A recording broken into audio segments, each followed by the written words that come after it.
Hello, everybody. This week, as a church, we're thinking about a few different ideas. But one of the ideas is the way that we live our lives as a prayer, the way that we live our lives as an offering of prayer, of blessing to the world, and how actually the actions that we take can be in themselves our prayers and our blessings. So one of the ways that we live lives of love and of prayer is by finding ways, concrete ways, to be a blessing to other people. When we can fill our minds and our hearts with thoughts of blessing and of peace toward other people or other creatures or the world in general, it helps us to choose behavior that spreads love and not harm. I don't know what more we need in this world than more love and less harm. So the story I have to share with you is called Saint Francis and the Wolf. Francis was born to wealthy parents and lived a very comfortable life in Italy. But when he was a young man, he felt a great love for God in his heart. So he left his life of comfort in the city. He lived in the country, as Jesus did, without any possessions. Wearing just a simple, rough robe, he sang to God. And some people thought he was kind of crazy.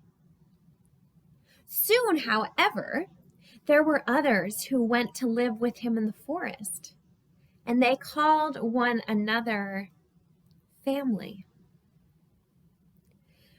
Brother Francis, they called him, taught them about seeing God in all people and in all creatures, all the creatures of the forest.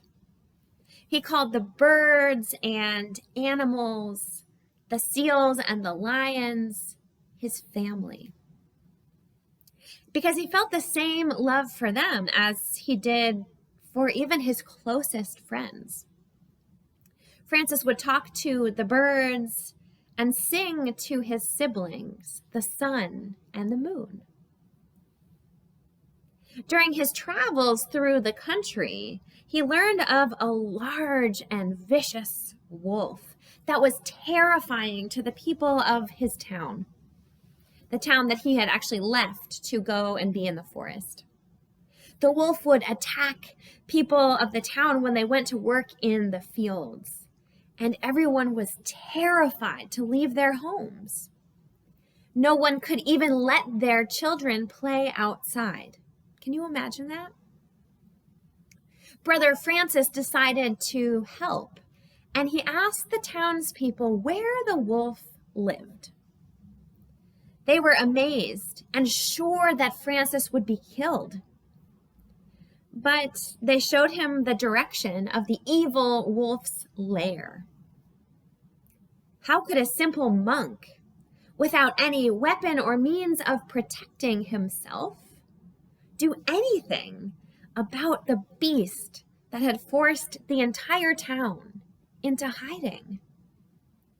The huge animal could hear Francis coming, and it rushed out to meet him with teeth bared, hair raised, and muscles tense, ready to launch itself at the intruder. But Francis did not run in fear or attack with anger. He calmly made the sign of the cross in the air and spoke kindly to the wolf. He made the sign of the cross because he was a Christian, and for him that was a sign of peace. "Come here," he said to his sibling wolf, "in the name of God.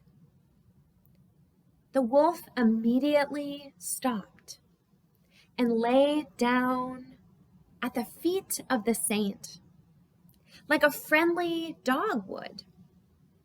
Francis then spoke to the wolf and scolded it for frightening the people of the town. You must promise to stop all the killing, and I will ask the people of the town to feed you until the end of your days. Will you agree? The wolf bowed his head in agreement and even walked beside Francis all the way back into the town.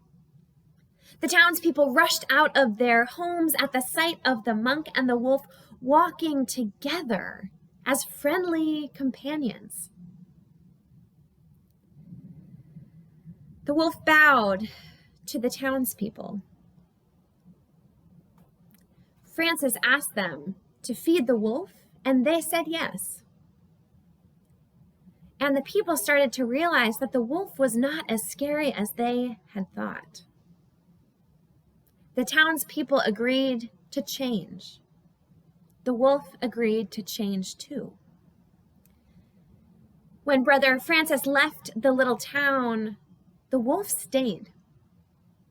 The wolf would go from door to door for food, and the people grew accustomed to seeing the friendly wolf around town. They lived together as family until the end of the wolf's days, just as Francis had said. The end. The end. So a couple of questions that come up for me is, what does this have to do with prayer and blessing? Why did Francis call the other monks and even the other animals, all the creatures, family? They weren't his actual siblings. So what does it mean that Francis called them family? What does that have to do with blessing? And I also wonder, do we think that Francis was scared of the wolf and he just decided to hide it and to choose to bless the wolf with his kindness and his trust? Or do we think that Francis really didn't feel any fear, that he just felt love? And why might that matter? So this all has me thinking about the ways that our actions, our behaviors toward one another, the way that we consider each other family, are in a way our ways of praying out in the world, our ways of blessing the world. So let us think about that this week. And know, all of you, that I am thinking of you and sending my love, and that all of us at the church are thinking of you and sending our love to you. May we all be blessings.